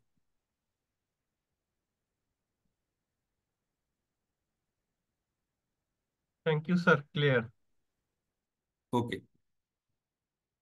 4 নাম্বার যেটা আমরা আলোচনা করলাম, ফার্মের কাজের ক্ষেত্রে আপনাকে ডেলিজেন্টলি, কর্ডিয়ালি আপনাকে ডিউটি পালন করতে হবে। এটা আপনার একটা দায়িত্ব, যে আপনি ফার্মের পার্টনার বলে, এটা একটা ভাগের ব্যবসা বলে আপনি আপনার ইচ্ছা মতো ব্যবসা করবেন, বা হচ্ছে যে আপনার স্বেচ্ছাচারিতা করবেন, সেটা সম্ভব না, ঠিক আছে? সেটা ল বলে দিছে যে আপনাকে ডিলিজেন্টলি এবং কর্ডিয়ালি আপনাকে বিজনেসে পার্টিসিপেট করতে হবে, কন্ডাক্ট করতে হবে। 5 নাম্বারে বলা হচ্ছে নট এন্টাইটেল টু রেমুনারেশন। এটা আমরা অলরেডি আলোচনা করেছি যে আপনি স্যালারি বা রেমুনারেশন এটা ক্লেম করবেন না। 6 নাম্বারে বলা হচ্ছে duty of every partner to contribute the loss of the firm. তাহলে ফার্মের যদি লস হয়, তাহলে ফার্মের পার্টনারদের দায়িত্ব হচ্ছে সেখানে কন্ট্রিবিউট করতে হবে। আপনারা নিশ্চয়ই জানেন যে ফার্মের, এর আগের যে স্লাইডে, এর আগের লেকচারে আমরা আলোচনা করেছিলাম যে ফার্মের পার্টনারদের লাইবিলিটি সেটা কিন্তু আনলিমিটেড লাইবিলিটি, ঠিক আছে? কোম্পানির এবং হ্যাঁ ফার্মের 180 ফান্ডামেন্টাল করে পার্থক্য হচ্ছে, ওই হায়দ্রাবাদি চিকেন, হায়দ্রাবাদি হায়দ্রাবাদি বিরিয়ানি আবার।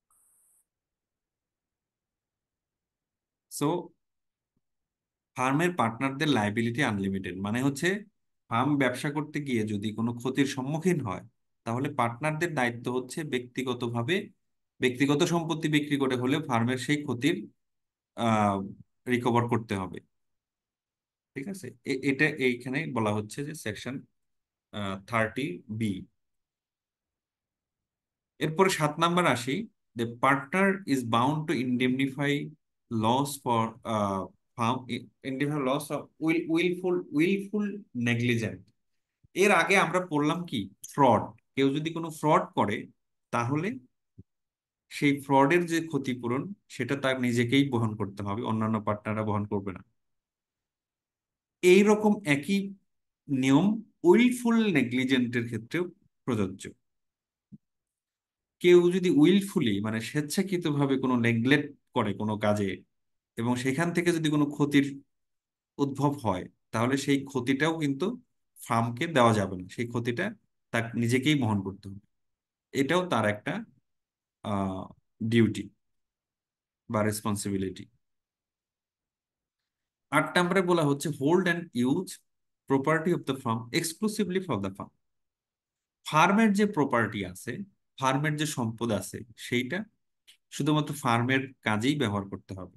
ধরেন যে ফার্মের একটা গাড়ি আছে, সেই গাড়িটা ফার্মের কাজের জন্য আপনারা ব্যবহার করবেন ফার্মের পার্টনার হিসেবে, কিন্তু সেই গাড়িটা ব্যক্তিগত কাজে, ধরেন যাক আপনার সন্তানকে স্কুলে দেওয়া নেওয়ার কাজে ব্যবহার করতে পারবেন না।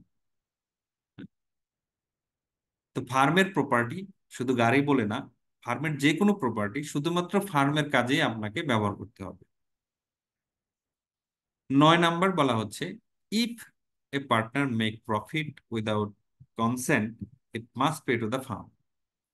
ধরেন যে কোন এক ফার্ম রিলেটেড ব্যাপারে কোনো একজন পার্টনার যদি কোনো একটা সোর্স থেকে কোনো ইনকাম করে থাকে, তাহলে সেই ইনকামটা অন্যান্য পার্টনারদের কাছে ডিক্লেয়ার করতে হবে এবং সেই ইনকামটা সে একা একা আত্মসাৎ করতে পারবে না। ঠিক আছে?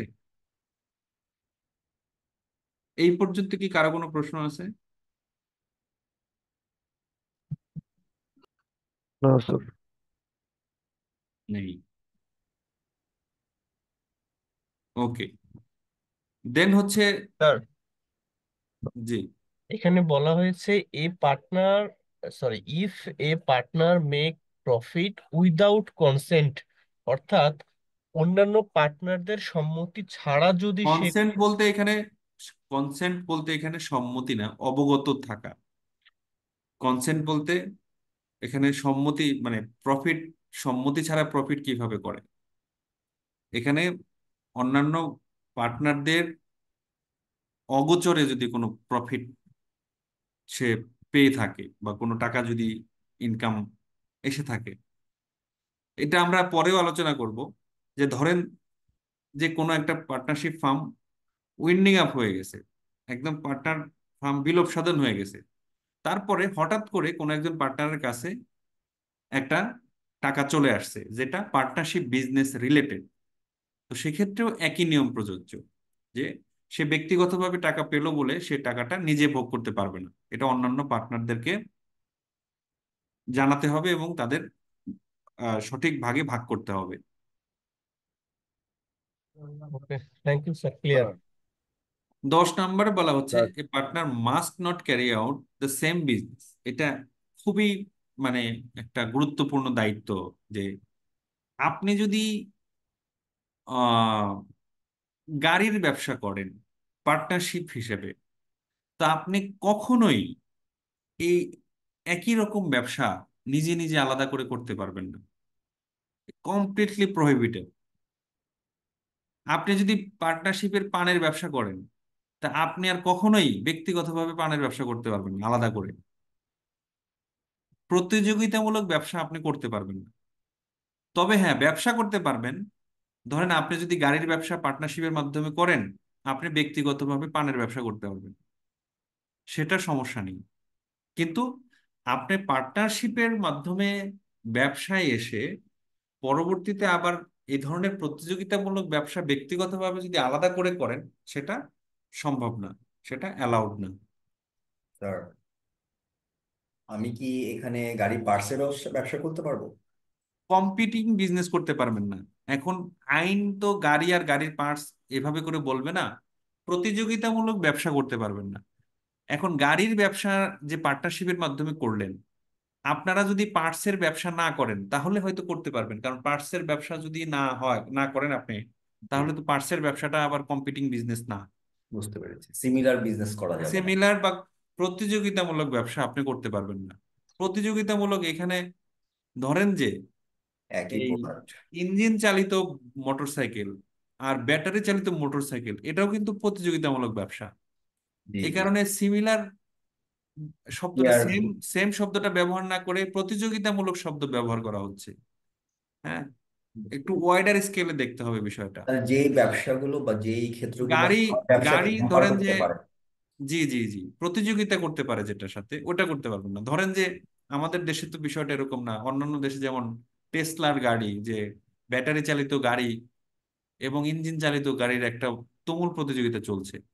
তা আপনি পার্টনারশিপে যদি ইঞ্জিন চালিত গাড়ি আপনি আহ করেন, জি তো স্যার। যদিও ব্যাটারি চালিত গাড়ি আর ইঞ্জিন চালিত গাড়ি সিমিলার গাড়ি না বা সেম বিজনেস না, কিন্তু তারা প্রতিযোগিতামূলক বিজনেস, আপনার সেটা করতে পারবেন না। প্রেক্ষাপট আলাদা, আমাদের দেশে হুম। এটা প্রতিযোগিতামূলক নয়, কিন্তু ওদের দেশে এটা প্রতিযোগিতামূলক। হ্যাঁ হ্যাঁ, আমাদের দেশেও যদি গাড়ি মানে আমাদের দেশেও যদি ওইরকম ইঞ্জিন চালিত এবং ব্যাটারি চালিত দুটোটা গাড়ি যদি কম্পিট করে, প্রতিযোগিতা করে, তাহলে সেক্ষেত্রে আমাদের দেশেও প্রযোজ্য।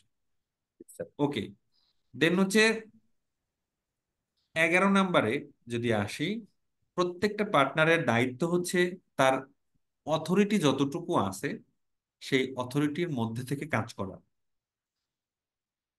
তার অথরিটির বাইরে গিয়ে কাজ করা কিন্তু এখতিয়ার নাই। এই অথরিটি নিয়ে আমরা একটু বিস্তারিত আলোচনা করব পরবর্তী লেকচারে।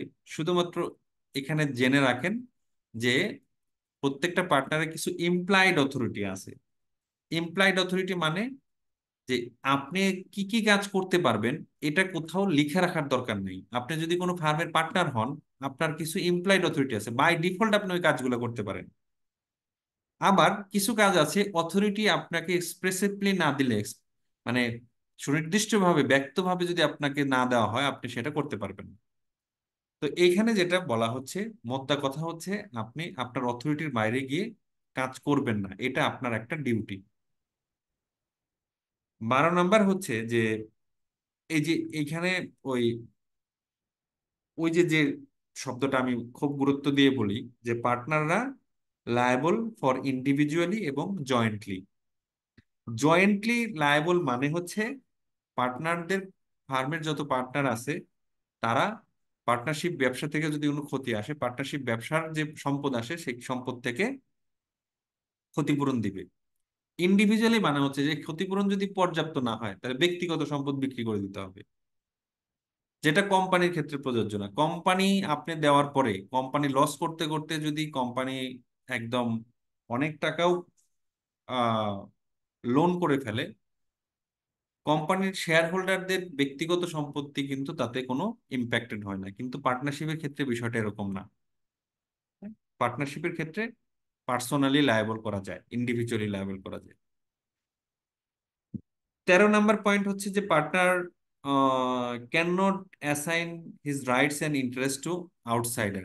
মানে অন্য ব্যক্তিকে পার্টনার, কোনো একজন পার্টনার অ্যাসাইন করতে পারে না পার্টনার হিসেবে, মানে তার নিজের কাজের জন্য। সে ফর এক্সাম্পল, আমি একটা ফার্মের পার্টনার, আমি ফার্মের হয়ে কাজ করি, তো আমি আমার ছেলেকে আমার বদলি হিসেবে পাঠাইলাম যে আমার ছেলে কাজ করে দিয়ে আসবে আমার হয়ে, এটা সম্ভব না। ঠিক আছে, পার্টনার যদি তার নিজের কাজ নিজেই করতে হবে, তাছাড়া সে তার নিজের কাজের জন্য আউটসাইডারকে সে অ্যাসাইন করতে পারে না। কারো কোনো প্রশ্ন? শেষ? 11 নম্বরটা আবার যদি একটু বুঝাতেন। 11 নম্বর হচ্ছে যে আপনার যতটুকু অথরিটি আছে কাজ করা, যতটুকু কর্তৃত্ব আছে বা অথরিটি আছে ততটুকুই আপনি করতে পারবেন। আপনার অথরিটির বাইরে গিয়ে আপনি কাজ করতে পারবেন না। ঠিক আছে, ধরেন যে আপনার ফার্মের একটা জমি আছে, 1 বিঘা জমি আছে রাজশাহীতে। আপনি তো ফার্মের পার্টনার, মানে হচ্ছে যে ওই জমিরও মালিক, একজন যৌথ মালিক। হ্যাঁ, আপনি চাইলে এই জমি বিক্রি করে দিতে পারেন না, এই অথরিটি আপনাকে দেওয়া হয়নি। আপনি পারবেন যদি সবাই মিলে আপনাকে ওই অথরিটিটা দেয়, অথবা সবার সম্মতি নিয়ে আপনি পারবেন, তাহলে জমি বিক্রি করে দেওয়ার অথরিটি আপনার নাই। হ্যাঁ, কিন্তু ফার্মের, আপনার পার্টনারশিপ ফার্মের কাজ হচ্ছে কি লাইট বিক্রি করা, ইলেকট্রিক লাইট বিক্রি করা। এই ইলেকট্রিক লাইট বিক্রি করার অধিকার আপনার আছে। আপনি যখন খুশি তখন ইলেকট্রিক লাইট আপনি বিক্রি করে দিতে পারেন, এটা আপনার ব্যবসার পণ্য। ঠিক আছে, এই অথরিটি আপনার দেওয়া আছে। তো এখানে যেটা বলতেছে যে আপনার অথরিটির মধ্যে থেকে আপনি কাজ করবেন, এটা আপনার একটা দায়িত্ব। যেমন লাইট বিক্রি করা, আপনার অথরিটি আছে, আপনি লাইট বিক্রি করবেন। কিন্তু ফার্মের একটা জমি আছে, সে জমি বিক্রি করে দেওয়ার আপনার অথরিটি নাই, আপনি সেটা করতে পারবেন না একা একা। ক্লিয়ার? জি স্যার, বুঝতে পারছি। স্যার, আপনি যেটা লাস্ট পয়েন্টটা যেটা বললেন যে partner can not assign, sir সেক্ষেত্রে যদি আপনার আরেকজন ধরেন আপনার যে বললেন যে আপনার ছেলে করতে পারবে না, আপনার ছেলে যদি এফসি হয় সেক্ষেত্রে কি অ্যাসাইন বা আপনার কাজটা করে দিতে পারবে? কি হয়, কি হয়? ধরেন পার্টনার তো আপনার এফসি হওয়া লাগে, না না না, সেক্ষেত্রে সেটা ভিন্ন কথা ভাই, সেটা ভিন্ন কথা। পার্টনার, পার্টনার, আমিও এফসিএ, আমার ছেলেও এফসিএ, আমার হয়ে আপনার আমার ছেলে কাজ করে দিতে পারবে না পার্টনার, পার্টনারশিপ ফার্মের। ধরেন যে, কি একটা উদাহরণ দিব, ধরেন যে কেপিএমজির পার্টনার একজন আদিব খান। তো আদিব খান নিজেও চার্টার্ড অ্যাকাউন্টেন্ট, আদিব খানের ছেলেও চার্টার্ড অ্যাকাউন্টেন্ট। এখন আদিব খানের হয়ে আদিব খানের ছেলে কোনো একটা অ্যাকাউন্ট সাইন করতে পারবে না। ঠিক আছে?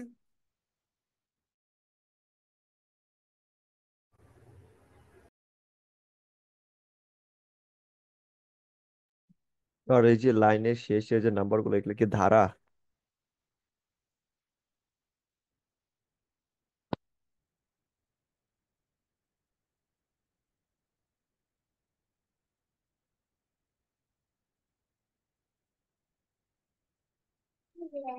ওকে, সো এরপরে আমরা আসি, এই চ্যাপ্টার এই পর্যন্তই শেষ। এরপরে আমরা 4 নম্বর চ্যাপ্টারে আসি, যেটা সেকশন 18 থেকে শুরু করে সেকশন 30-তে গিয়ে শেষ হচ্ছে। এখন আমরা আসি যে সেকশন 18-এর শুরু যেটা করলো, এটাই হচ্ছে যে মেইন যে কথাটা, প্রত্যেক partner, partner is the agent of the farm for the purpose of the business of the farm.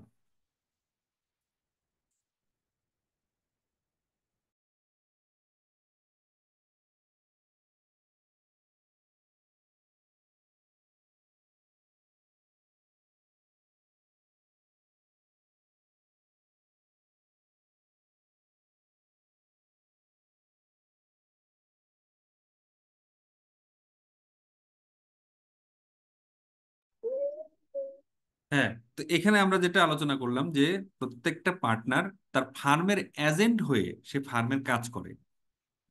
তো এখন এজেন্ট হয়ে কাজ করার আহ, মানে অন্তর্নিহিত তাৎপর্যটা কি? এজেন্ট হয়ে কাজ করার তাৎপর্যটা হচ্ছে যে ফার্ম, মানে এজেন্ট প্রিন্সিপাল যদি আমরা চিন্তা করি, কোনো পার্টনার যদি ফার্মের এজেন্ট হয়, তাহলে ফার্ম পার্টনারের প্রিন্সিপাল। তো আমরা যেটা, আপনারা যেটা জানেন বা আমরা এর প্রথম লেকচারে আলোচনা করলাম, এজেন্টের যে কোনো কাজের জন্য রেসপন্সিবল থাকে হচ্ছে প্রিন্সিপাল, তাই না? আর এজেন্ট যে কাজগুলো করে সেটা তার ব্যক্তিগত কাজ না, এটা প্রিন্সিপালের হয়ে সে কাজ করে। তাহলে কোনো পার্টনার যদি ফার্মের এজেন্ট হয়, তার মানে দাঁড়াচ্ছে এই যে পার্টনার যে কাজগুলো করছে সেই কাজের জন্য পার্টনারকে এককভাবে দায়বদ্ধ করা যাবে না, ফার্মকে দায়বদ্ধ করতে হবে অ্যাজ এ হোল, মানে অন্যান্য পার্টনারদেরকে মিলিয়ে। দ্বিতীয় কথা হচ্ছে, এই কাজের কারণে যদি কোনো, এই কাজের থেকে যে বেনিফিট বা মুনাফা আসে, সেটা ওই পার্টনার বা এজেন্ট সে ব্যক্তিগতভাবে ভোগ করতে পারবে না, এটা পার্টনারকে, পার্টনারশিপ ফার্মকে দিতে হবে।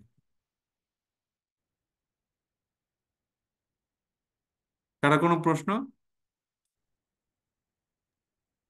কোনো পার্টনার যদি ফার্মের এজেন্ট হয় তাহলে তাকে হুম। তাকে পুরোপুরিভাবে দায় দায়ী করা যাবে না, অন্য অন্য পার্টনারদেরকেও এজেন্ট করতে হবে এটাই। প্রিন্সিপালের রিলেশন এবং এজেন্ট প্রিন্সিপালের যে সম্পর্ক, দায়বদ্ধতা, লায়াবিলিটি, এগুলো আমরা কন্ট্রাক্ট আইনে পাবো। এটা কিন্তু এই আইনে নাই।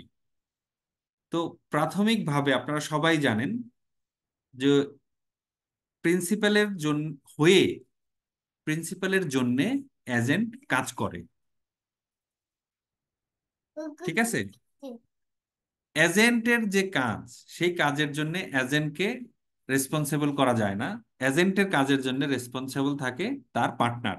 যেমন আপনি যে ফার্মের আর্টিকেল স্টুডেন্ট, আপনাকে নিশ্চয়ই কোনো একজন পার্টনারের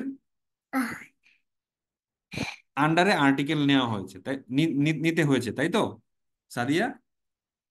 জি স্যার। আপনি কোন ফার্মের স্টুডেন্ট? স্যার মাসরুর ইমতিয়াজ। হ্যাঁ, হ্যাঁ, স্যার মাসরুর ইমতিয়াজ। হ্যাঁ, মাসরুর ইমতিয়াজ। আপনি আপনার আপনার আর্টিকেল কার আন্ডারে? Sir Imtiaz sir. Imtiaz sir, হ্যাঁ। আপনি ইমতিয়াজ স্যারের এজেন্ট, তাই তো জি স্যার। সাদিয়া? জি স্যার। আপ- আপনি যদি ইমতিয়াজের এজেন্ট হন, ইমতিয়াজ আপনার প্রিন্সিপাল, আপনাদের মধ্যে এজেন্ট আপনাদের মধ্যে এজেন্ট প্রিন্সিপাল রিলেশনশিপ আছে, তাই তো? তা এজেন্ট প্রিন্সিপালের একটা একটা সেকেন্ড, একটা সেকেন্ড।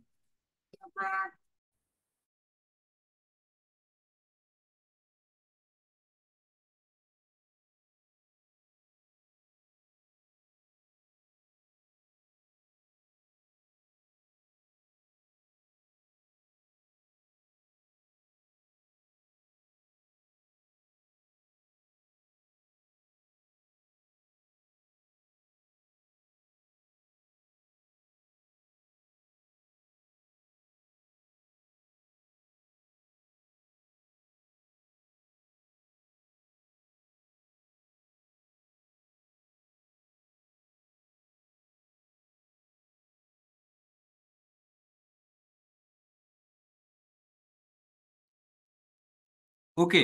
তো আপনি আপনি আপনার আপনি যে কাজটা করছেন, সেই কাজের জন্য লায়েবল হচ্ছে আপনার প্রিন্সিপাল, আপনি না। ঠিক জি একইভাবে আপনার কাজের জন্য আপনার কাছ থেকে যে ইনকাম আসতেছে, সেই ইনকামের অধিকার আপনার নেই, আপনার প্রিন্সিপালের। ওকে, এটাই হচ্ছে এজেন্ট প্রিন্সিপাল রিলেশনের মূল কথা। তো পার্টনারশিপ আইনে যেটা বলা হচ্ছে, পার্টনার ফার্মের এজেন্ট। তাহলে পার্টনার যদি ফার্মের এজেন্ট হয়, তার মানে দাঁড়াচ্ছে ফার্মের হয়ে পার্টনার যে কাজটা করছে, সেই পার্টনারের কাজের জন্য কোনো লায়াবিলিটি যদি আসে, সেই কাজের জন্য পার্টনারকে এককভাবে লায়াবল করা যাবে না। সেই কাজের জন্য লায়াবল করতে হবে ফার্মকে। আর ফার্মকে লায়াবল করার মানেই হচ্ছে সমস্ত পার্টনারকে লায়াবল করা, যেটা আমরা অলরেডি আলোচনা করেছি যে কোনো একজন পার্টনারের কাজের লায়াবিলিটি সকল পার্টনারের ঘাড়ে পৌঁছায়। ঠিক একইভাবে আমরা যদি প্রফিটের কথা বলি, হ্যাঁ, পার্টনারের কাজের জন্য কোনো একটা প্রফিট হইলো, সেই প্রফিটটা আবার পার্টনার একা বা পার্টনার ভোগ করতে পারবে না। সেটা কার ঘরে যাবে? ফার্মের ঘরে যাবে। আর ফার্মের ঘরে যাওয়া মানে সেটা সকল পার্টনারের ঘরে চলে যাওয়া, পার্টনারশিপ রেশিও অনুযায়ী। ক্লিয়ার? জি স্যার। ওকে।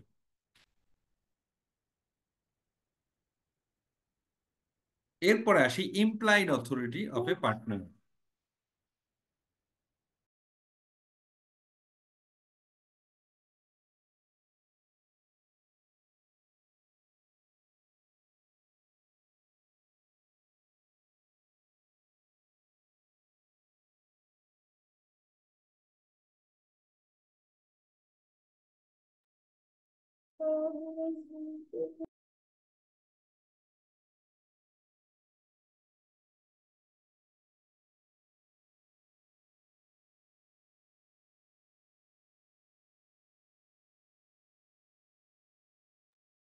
ওকে, আমরা সেকশন 19-এ আসলাম। এখানে ইমপ্লয়েড অথরিটির কথা বলা হচ্ছে।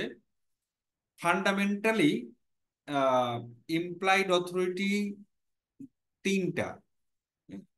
একটা হচ্ছে অ্যাক্ট ফর নর্মাল বিজনেস, মানে পার্টনাররা নর্মাল বিজনেসের জন্য কাজ করবে। যেমন আমি যেটা বললাম, আপনি যদি ইলেকট্রিক লাইটের ব্যবসা করেন তাহলে ইলেকট্রিক লাইটের বিক্রি করা বা ইলেকট্রিক লাইট কোম্পানির কাছ থেকে কিনে আনা, এটা হচ্ছে আপনার নর্মাল বিজনেস অ্যাক্টিভিটি।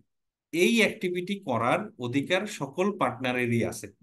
এটা কোথাও বলে রাখার দরকার নেই, এটা কোথাও বলার দরকার নেই, এটা implied authority. Act in usual way. Usual ওয়ের কাজ, মানে অ্যাক্ট ইন ইউজুয়াল ওয়ে মানে হচ্ছে যে মানে নর্মালি নর্মাল ওয়েতে বিজনেস কন্ডাক্ট করা। সে ফর এক্সাম্পল, আপনি যদি ইলেকট্রিক কারো কোনো কোম্পানিতে আপনি যদি ইলেকট্রিক লাইট সরবরাহ করেন 10,000 পিস, নিশ্চয়ই আপনি বাংলাদেশ থেকে ঢাকা থেকে চিটাগংয়ে পাঠানোর সময় বিমানে পাঠাবেন না। আপনি নিশ্চয়ই হয় ট্রেনে পাঠাবেন, না হয় আপনি কোনো একটা গাড়িতে পাঠাবেন। এই যে নর্মাল ওয়েতে বিজনেস করার যে আহ, অধিকার, বা নর্মাল ওয়েতে বিজনেস করতে গেলে আপনার কারো কাছ থেকে অথরিটি নেওয়ার দরকার নাই, এটা ইমপ্লাইডলি আপনার মধ্যে আছে। ঠিক আছে, এটা হচ্ছে সেকেন্ড অথরিটি। থার্ড অথরিটি হচ্ছে আহ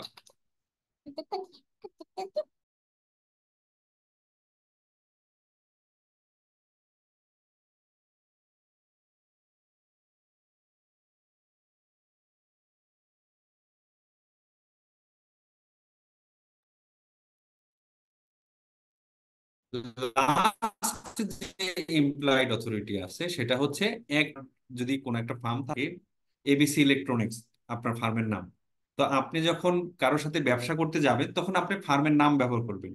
আপনি বলবেন আমি এবিসি ইলেকট্রনিক্স থেকে আসছি, বা আমরা এবিসি ইলেকট্রনিক্স এর গুডস বিক্রি করি। হ্যাঁ, এবং intention to bind the farm. তো আপনি intention to bind the farm মানে হচ্ছে ফার্মকে দায়বদ্ধ করার যে অথরিটি। যেমন আপনি যখন পরিচয় দিচ্ছেন আমি এবিসি ইলেকট্রনিক্স থেকে আসছি, তখন কিন্তু কোনো কাস্টমার যদি একটা আপনার পণ্য কেনে, তখন সে ধরে নিচ্ছে যে এই পণ্য থেকে যদি সে ক্ষতিগ্রস্ত হয় তাহলে কিন্তু এবিসি ইলেকট্রনিক্সকে সে ধরতে পারবে। এই যে এবিসি ইলেকট্রনিক্স এর নাম ব্যবহার করা এবং তাকে বাইন্ড করার যে একটা ইন্টেনশন, সেই ইন্টেনশন প্রয়োগ করার অধিকার আপনার আছে। ঠিক আছে, আপনি বলতে পারবেন আমি এবিসি ইলেকট্রনিক্স থেকে আসছি, আপনাদের যদি কোনো ওয়ারেন্টি ক্লেম থাকে, গ্যারান্টি ক্লেম থাকে, তাহলে আপনারা এবিসি ইলেকট্রনিক্সে যাবেন, ক্লেম করতে পারবেন। ঠিক আছে, এই তিনটা হচ্ছে আপনার মোটা দাগে ইমপ্লাইড অথরিটি।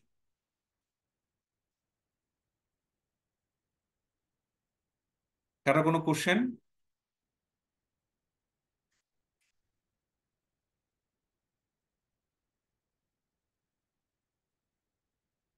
না sir. Sir act okay, in তাহলে ইউজুয়াল আজকে, ওয়েটা স্যার।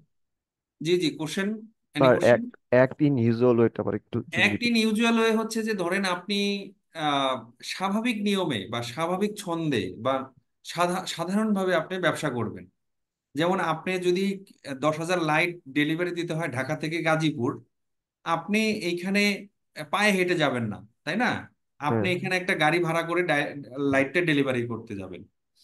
তো এখন আপনার ফার্ম আপনাকে বলতে পারবে না যে আপনাকে তো গাড়ি ভাড়া করে যাওয়ার অথরিটি দেওয়া হয়নি, আপনি কেন গাড়ি ভাড়া করে গেছেন গাজীপুরে। এটা বলতে পারবে না, কারণ এই যে 10,000 লাইট সরবরাহ করার জন্য গাড়ি ভাড়া করার যে অধিকার, হ্যাঁ। এটা আপনার ইমপ্লয়েড অধিকার। কারণ এইটাই নর্মাল ওয়ে, এইটাই সাধারণ, যে আপনি 10,000 লাইট সরবরাহ দিতে গেলে আপনি মাথায় করে নিতে পারবেন না, আপনি কোনো একটা ট্রান্সপোর্ট ভাড়া করে আপনি দিয়ে আসবেন। এই যে ট্রান্সপোর্ট ভাড়া করলেন, এটা তো আর এই এগ্রিমেন্টে, পার্টনারশিপ অ্যাক্টে লেখা থাকবে না যে আপনি যখন 10,000 লাইট সরবরাহ করতে যাবেন তখন আপনি কি পায়ে হেঁটে যাবেন নাকি গাড়িতে করে যাবেন। এটা তো এগ্রিমেন্টের কোথাও লেখা থাকে না, তাই না? জি স্যার, বুঝতে পারছি। তো এইটা আপনার নর্মাল ওয়ে, যে আপনি যখন 10,000 লাইট সরবরাহ করবেন, হ্যাঁ। আপনি গাড়ি ভাড়া করেই যাবেন, এটাই স্বাভাবিক। অন্য যে কোনো ব্যবসায়ী হলে এটাই করতো। তাহলে নর্মাল ওয়েতে ব্যবসা করতে গেলে আপনার কারো অথরিটি নেওয়ার দরকার নেই, আপনি এমনি এমনি সেই অথরিটি পেয়ে গেছেন। ঠিক আছে, এটাকে জি স্যার। ইমপ্লাইড অথরিটি বলা হচ্ছে। ঠিক আছে, বুঝতে পারছি স্যার। ধরেন যে আপনি যদি ইভেন 10,000 লাইট যদি আপনি চিটাগাং সরবরাহ দেন, তাহলেও কিন্তু নর্মাল হচ্ছে আপনি ট্রেনে দিবেন অথবা গাড়ি ট্রাকে করে পৌঁছে দিবেন। কিন্তু আপনি যদি বিমানে করে পৌঁছে দিতে চান, তাহলে তো এটা নর্মাল ওয়ে না যে একটা লাইট বহন করার জন্য বিমান ভাড়া করলেন, সেটা তো নর্মাল না। জি তাহলে স্যার। এই যে অ্যাবনর্মাল কোনো ওয়েতে যদি আপনি কাজ করতে যান, তাহলে পার্টনারদের অনুমতি নিতে হবে, অথরিটি নিতে হবে। হ্যাঁ, সেটা আপনার ইমপ্লয়েড অথরিটির মধ্যে পড়ে না। কিন্তু নর্মাল ওয়েতে যদি বিজনেস কন্ডাক্ট করতে চান, নর্মাল ওয়েতে যদি ব্যবসা আপনি পরিচালনা করতে চান অ্যাজ এ পার্টনার, আপনার সেই অথরিটি কারো কাছ থেকে নেওয়ার দরকার নাই, কোথাও লিখে রাখার দরকার নাই, আপনি অ্যাপ্লাই করতে পারবেন। ঠিক আছে? জি স্যার, বুঝতে পারছি। আর কারো কোনো প্রশ্ন? স্যার শেষেরটা একটু বলেন। শেষেরটা হচ্ছে যে আপনি আপনি বলবেন যে আমি এবিসি ইলেকট্রনিক্স থেকে আসছি, আমার পণ্যটা নেন। এই পণ্যে যদি কোনো খারাপ ধরা পড়ে, তাহলে আপনার ক্লেম থাকলে আপনি এবিসি ইলেকট্রনিক্সে যাবেন, দাবি করবেন, আমরা দিয়ে দিব। আপনি ফার্মের নামে ব্যবসা করলেন। হ্যাঁ, এই যে ওয়ারেন্টি ক্লেম আসলে আপনি এবিসি ইলেকট্রনিক্সকে যাবেন, আপনি ওয়ারেন্টি ক্লেম নিয়ে যাবেন, আমরা ক্ষতিপূরণ দিয়ে দিব। হ্যাঁ, আপনার আপনার ইন্টেনশন আছে ফার্মকে লায়াবল করা, ফার্মকে লায়াবল করেন। আপনি বলবেন না যে ভাই এই এই এই লাইটটা নেন, এই লাইটের যদি কোনো সমস্যা হয় আমার বাড়িতে যাবেন, আমি ক্ষতিপূরণ দেব। আপনি ব্যক্তিগতভাবে নিলেন না, ফার্মকে জড়ালেন। ক্লিয়ার? জি স্যার, ক্লিয়ার। ওকে, তাহলে আজকে এই পর্যন্তই। আমরা নেক্সট ক্লাসে আবার আলোচনা করব। স্যার স্লাইডটা একটু শেয়ার করে দেবে স্যার? ও, স্লাইড শেয়ার করিনি স্যার আপনাদের স্লাইডটা সাথে। মেইলে দিয়ে দেন স্যার, মেইলে দিয়ে দেন স্যার। হ্যাঁ না, স্লাইডটা তো অলরেডি শেয়ার করা উচিত ছিল, আমি কেন করলাম না? আমার মনে স্যার হয় আমার আমি একটা বিষয় স্লাইড তো শেয়ার জানার করা ছিল। আছে স্যার, শেয়ার করা স্লাইড আছে। অলরেডি শেয়ার করা আছে। হ্যাঁ, স্লাইড তো শেয়ার করা আছে ভাই, আবার স্যার করতে আমরা হবে? আগের ক্লাসটা করি নাই স্যার, এই জন্য স্লাইডটা পাই নাই। কোথায় আছে শেয়ার? স্যার আপনার হোম ডিস্ট্রিক্টটা কি জানতে পারি? আমার হোম ডিস্ট্রিক্ট হচ্ছে মানিকগঞ্জে। Thank you. সো স্লাইড যদি শেয়ার করতে হয় তাহলে, আচ্ছা আমি থ্যাংক ওই ইউ ওই স্যার, মেলে আসসালামু আবার, আলাইকুম। ওয়ালাইকুম আসসালাম, থ্যাংক ইউ। আমি ওই মেলে আবার সবাইকে শেয়ার করে দিচ্ছি। Thank you. Thank you sir.